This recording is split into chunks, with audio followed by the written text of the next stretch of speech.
Harka fuuni jaalatamoo daawwattoota keenya akkam jirtu bakka irraa nu daawwachaa jirtan maratti nageenya keenya kabajaaf jaalalaa isin haa dhaqqabu. Baalamaa fi yeroo keenya eeggannee qophii dibaabee biraatiin walitti deebinee jirra. Qophii dibaabee keenya torbee kanaatiin maatii tokko maatii rakkinni irra ga'e maatii dibaabee fi gargaarsa keessan barbaadu tokko iyyaafannee mana jireenya isaaniitti argamnee jirra. Maatiin kun eenyu maaltu isaan mudatee isa jedhummoo turtiin wajjin taasistaniin kan bartan ta'a. Qopheessee isin biraan ga'uudhaan kan isin faana turtu an Asaantii Maammed gama ogummaa kaameraatiin Lammii Salamoon nu faana jira. Turtii gaarii.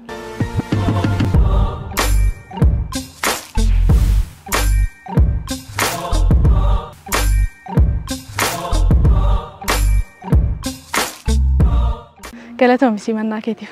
Haa ta'u, atiillee galatoomii.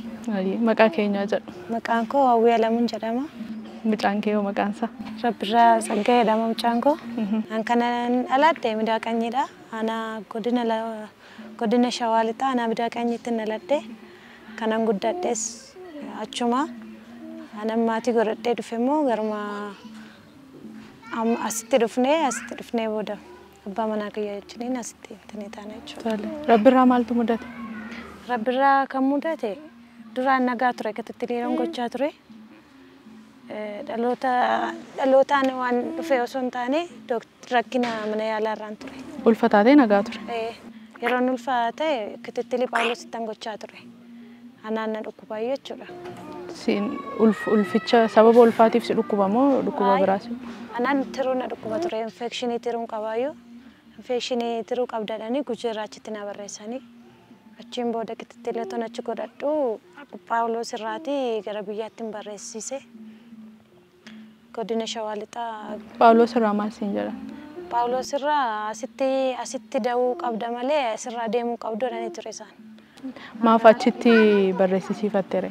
Anaan haala rakkinaati asitti naannoo jennee ture. Mana keeraa keessa waan hin jiruuf rakkina dhiibbaa mataa kiyyarraan dursa waan inni qabuufan achitti barreessisiisen biyya galuudhaaf jechuudha. Kan murteessee dirreen cinnii biyya abbaa manaa koo achitti barreessisiise achitti gaafa ciniinsuun na qabu mucaan mana yaalaa xixiqqoo ture beekte. Saniin booda mana yaalaa xixiqqoo sana otoo hin galiin dursayyuu ogeechaa kan jedhamu jira. Ogeessaa sana biraan galee saniin ulfaatee moo? Ciniinsuun na qabee ture ji'a 10 fixe.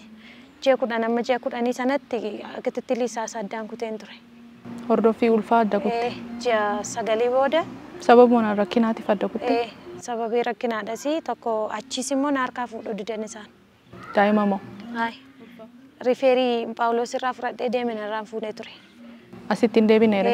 Wantichi ulfaata waan ta'eef asitti barraa'uun qabu ture. Achi deemamoo as deemaman jedhanii achiin boodaan rifeericha qabadheetuman taa'ee. Phaawulosittis hin deebine jechuudha? Phaawulosittis hin deebine achiin ciniinsuun gaafa na qabu mana yaalaa xixiqqoo xeenaa xaabaa safara baadiyyaa jechuudha. Achi otoo hin jiru miillaadhaan baay'ee deemama beekte. Ciniinsuun jimaata na qabe ganama sa'aatii 4 sanbata sa'aatii 11 naan botta opereeshiniin ta'e. Gaafaan opereeshinii ta'u sana mucaan akka waan hin jirreetti isaan kan itti maniyyuu.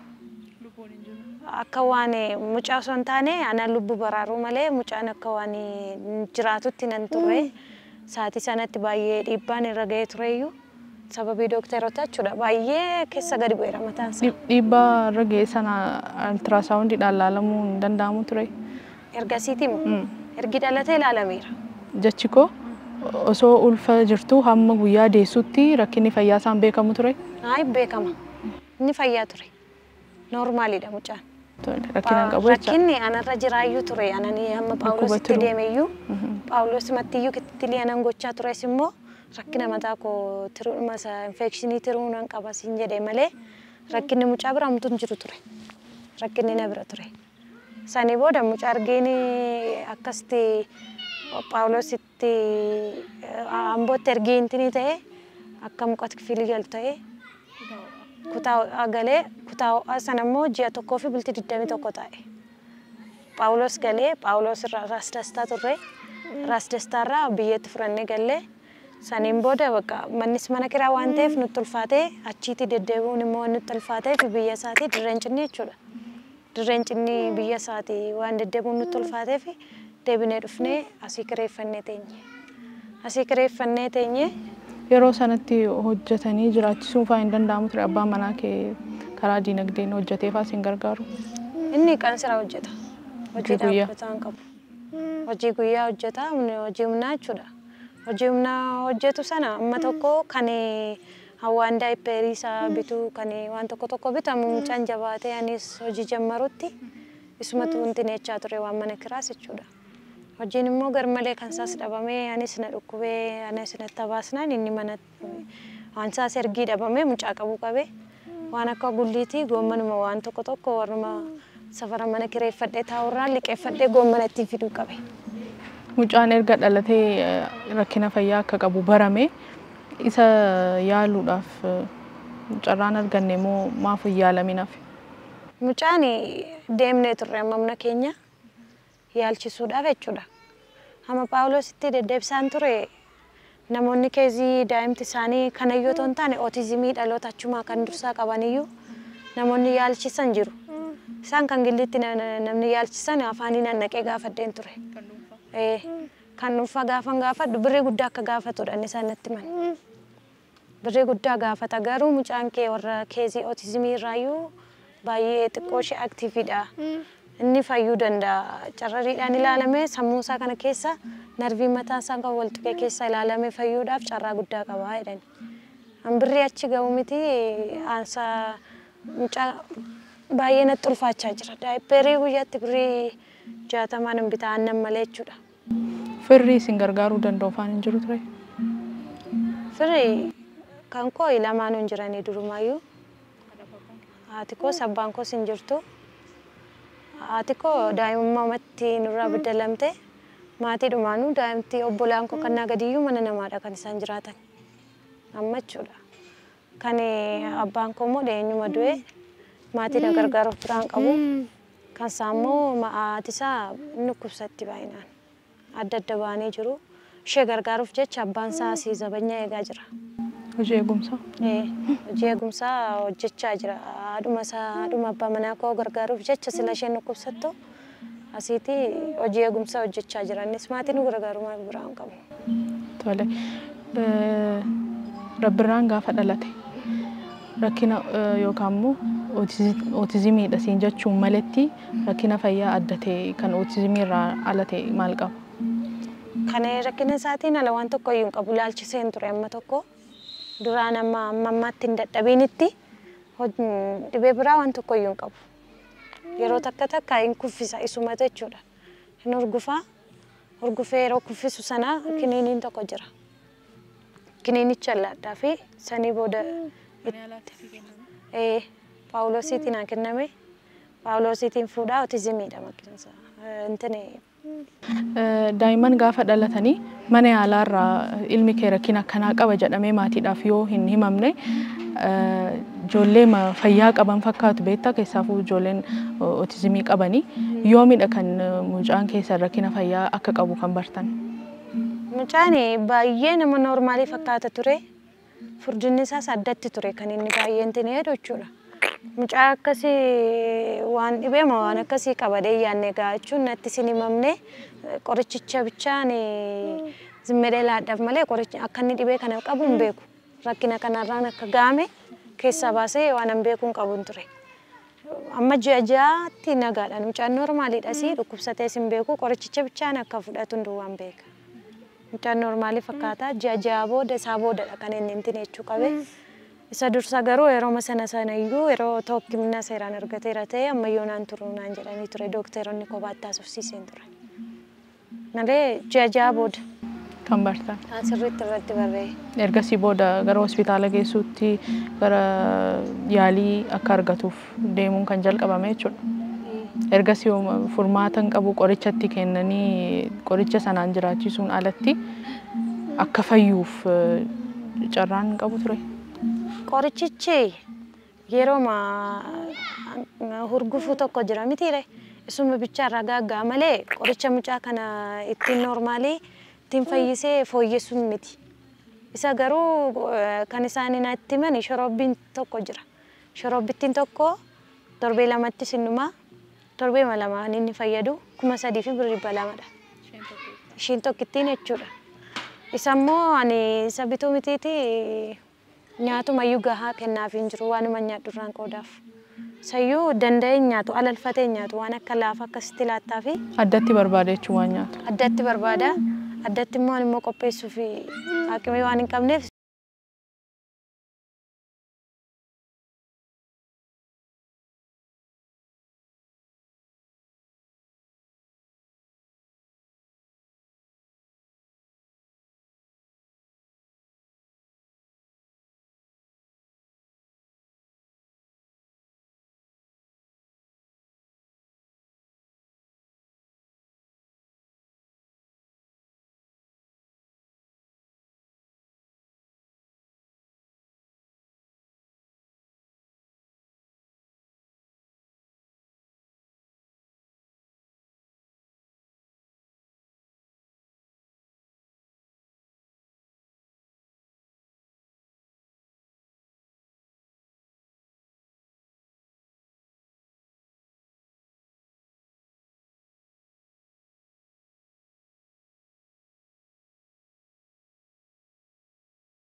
gargaarsaa jiru tola ooltummaadhaan kan gargaarsa namaa taasisanii achiin deemne moo akkamiin mucaan kee isaan akka gargaaraniif carraa dhabe? Mucaa kana dhugaa dubbachuufan iddoon hin geessine hin jiru waraqata. Iddoon hin geessine hin jiru naannoon taa'us ta'ee baay'ee nama lakkatee ture. Ijumaanis otoo arganii namoonni waanuma gargaarsa ammaatti waan argate hin qabu. Waan gargaarsa adda ta'e tokko karaa mucaa kana waan argadde tokko iyyuu hin qabu amma. Dhaabbattoonni namoota dhuunfaa jiru kan ijoollee ootizimii qaban keessatti guddisanii gargaaranii akka baratanis taasisanii naannoo sanitti haala mijaa'aa uumanii fi qoricha laachuufis haa ta'u nama isaan taphachiisu nama isaan barsiisu qacaraniis haa ta'u isaan hojii turtii taasisaa xiqqoo akka ijoolleen kun fooyyee qabaatan kan taasisan dhaabbattoonni baay'een jiru. Isaan achi rabbirraa maaf achi geessuun hafe? Rabbirraa namni karaa kanaan tokkomee jira beekte. Garuu mucaan kun fayyuu danda'a yoo dandeesse mucaa kee kennuurra yaalchifachuu sii wayyanaan jedhanii ture. Kennuu haadhummaa keessarraa fudhachuu osoo hin taane nama ijoolleen baay'een jiru kan uumamaan akkasuma ootizimii wajjin dhalatanii dhaabbata sana geeffamanii achitti gargaaramaa achitti barachaa fooyyee agarsiisaa ofiin dubbachuu ofiin deemuu ofiin waa gaafachuu jalqabu. Atis yeroo barbaaddetti deemaa laalaa mucaan kun akka waa baratu yookaan akka fooyyee mana keessa taa'u qofa osoo hin taane gargaarsa akkasii akka argatu maaf hin taasifamne? Ani hin deemne nama na gaafatu iyyuu hin argine carraan karaa kee argadhe iyyuu hin arganne ammayyoo naachuun ganamaan ba'a mucaa kun baadhee yeroo namni hin jirretti yeroo inni hin jirrettis achuma qoshashaan jira naannoo gulliitiin nuti hojjennu achuma ciibseetumaan hojjechaa oola. Yaa iddoo baay'ee waan hangalcheefis waan dhugaa ta'u sanatti fakkaanne silkii kan tiivii karaa seefuu minamna yaaleen ture. Naan ganaadha warafaa saayyuun qaqqabdusi isa sin argattu namoonni naan jedhan jiru ture. Saniin boodan isanii deebi'etanan jechuudha.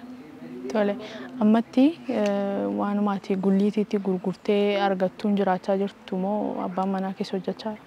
Hojiin qabuunni anis waan baay'ee nan dadhabeera danda'ee baadheen hojjedhu mucaanis waan guddateefi ani gulliitiidhuman hojjedha bakka amma waanuma goommana waan tokko hojjedheen isumaan jiraachaa jiru. Haalli fayyaa kee maalirra jira? Tiruun na dhukkubee ture ittee turte reefu? Paawuloositti deemeen ture. Rifeeriin asitti Paawuloositti naa barreeffamee ture. Paawuloositti naa barreeffamee achitti gaafa naqe sana deebii naan jedhanii saniin booda waanuma kadhannaa waan tokkootiin deemee sanii booda deemees hin beeku anis yaalamee hin beeku. Ilaalamees hin beeku. Tole amma rabbiraanii yoo maallaqa sana argatee hospitaala dhuunfaatii maallaqa guddaa na gaafatan jettee turte. Maallaqa sana yoo argate guutumaa guutuutti fayyuudhaaf carraa qaba? Hin qaba. Waan biraayyuu miti kunoo asitti mukti kun jira. mana yaala dhuunfaa tokko geessee wani intinas geessee hin ture kanuma mangistis jechuudha. Fiiziyootiraappii mataa isaanii danda'an qabu. Fiiziyootiraappii sun yoo hojjetamee fi hin gadhiisa dafee naan jedhanii ture. Isa immoo deddeebi'ee dhaqee yaalchisuudhaaf tiraanispoortiin akkuma sitti himee baay'ee na rakkisa. Deebisee immoo namichi dhuunfaadhaan hojjechiisu sun immoo birrii guddaa na gaafate naan sijjammar yaaraa nufee hin hojjedhu naan jedhe anumaan ilaalee Taisheer kan jedhamu jira manni yaalaa guddaa Nazzala achi keessa hojjetu fiiziyootiraappii dhuunfaadhaan hojjeta.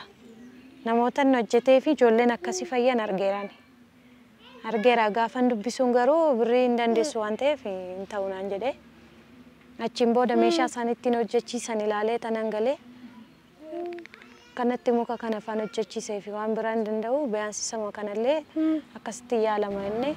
Qabatee dhaabbata. Qabateen dhaabbatu hin jalqabne kana saama gidduutti akkanatti daggafatee miilli isaa kun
Toleme rabbirraa wajjin amma jireenyi guyyaa guyyaatti ati idileedhaan qabdu maal fakkaata ganamarraa kaasee amma galgala yeroo hirriibaa booda'u qormaatawwan jiran maal fa'aadha akka nama dhuunfaatti wantoonni si rakkisaa jiran. Kan inni rakkisaa jirani daayiperiinsaa guyyaatti firee 4 fayyadama. Guyyaatti jechuudha. Ishigii masaallee waan hin bitneef fireedhaan hin bita. Fireedhaan hin bita amma ergi durallee maan jedhu amma garuu hammuma guddachaa deemu daayiperii keessaa nu fincaansaan ba'a deemaa dhufe. Daayiperii guyyaatti birrii 60 nan bitaa 4 deebisee aannan immoo bukkeetti wayin immoo juusii hin biteef malee al takkaan quufee waan hin rafneef halkan hin ka'a. Halkan gidduu sanatti wayi aannan wayi juusii nan kennaafi deebisee midhaan quufee nyaatu. Namni bukkee taa'ee amma laatuuf barbaachisa ture. Otoo danda'ame jechuudha. Garuu mucicha waan hin jenneef namoonni xeenaa xaabaa mangeesse bakka haala isaatti mennaani pilaanpileetii laataniif ture. Baay'ee miidhamaadha. Qoonqoottis baay'ee miidhameera. Mucaan kun midhaan jedhanii. Sanii booda nyaata dabalataa sana kennanii fi yeroon isa laadhuuf isayyuu midhaanuma yeroo nyaate baay'inaan hin fudhatu. Ol deebisuu hintineedha. Ol deebisuu kana baay'een dabarsu. Seeraan hin fudhatu. Baay'inaan hin liqimsu. Ol baasuu barbaada. Bakka beeyansi mucaa kana laachuuf saatii walakkaa wayi saatii tokko si barbaachisa. Akka raasii 6 wayin immoo jira miti. Akkanatti qabdeetudha kan laattuu fi akkanatti qabdee akkatti ciibsiteetudha. Maaliif yoo ol qabde hin buusa. Ofiif hin qabatu dhiisaa kanaan hin qabatu. Akkanatti akka inni fe'amnes mataa isaa akkatti qabda. Akka inni hin buusnes akkatti dalga keessa. Bakka baay'ee rakkisaadha maalichi. Yeroo laattuuf jechuudha. Toleme daawwattoota keenya keessa dhaabbatoonni ijoollee rakkina fayyaa kanaa qabaniif gargaarsa godhan jiraachuu danda'u. Namoonni abbootiin qabeenyaas jiraachuu danda'u. Abbootii qabeenyaa osoo hin taane namoonni nama gargaaruudhaaf fedhii qabaatan nu daawwachuu danda'u. Isaan kanaan karaa maaliitiin naa dhaqqabaa jechuu ni barbaadda? Ani waan biraa miti. rakkina hundumtuun marakkata. Mucaan kun otoo naa yaalame akka fayyu nan barbaada. Amma ijoolleen kan ijoollee hiriyaasaa miti. Ijoolleen isa booda dhalatan iyyuu yeroo ol kaanii deemanani baay'ee natti dhaga'ama. Mucaan kun immoo umurii waggaa 5 fixee 6ffaa keessa kan jiru. Umurii waggaa ijoollee daa'ima 2 jechuudha. Otoo hin deema ta'ee akka hiriyaasaa yoo nanni mana barumsaa oola. Angidi carraasaa ta'e immoo kan isaa sirriirra haaluma fayyina isaatiin otoo naa gargaaranii jedha waan biraa miti. Otoo naa akkamsiisanii. Mucaan kun yaalii godhannaan akka fayyu natti himaniiru waan ta'eef yaalchisuuf immoo hakimiin koo baay'ee ofiyyoof jiraachisaa hin jirani mucaa kana. Amma tokko safaratu na gargaara amma tokko jechuudha. Warra safaraa tuyyuu na gargaara malee ani kulliitee hojjedhee iyyuu miti mucaa kana jiraachisaa jiru. Baay'ee na rakkisaa jira. Otoo naa yaalame. Otoo lammiin koo waa'ee madaa'ima kana bakka mana yaalaa anis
Bini isiniin jechaa turte jireenya dhuunfaa isheetti rakkattee akkasumas daa'imni ishee fayyaa dhabee isa faanas rakkachaa jirti.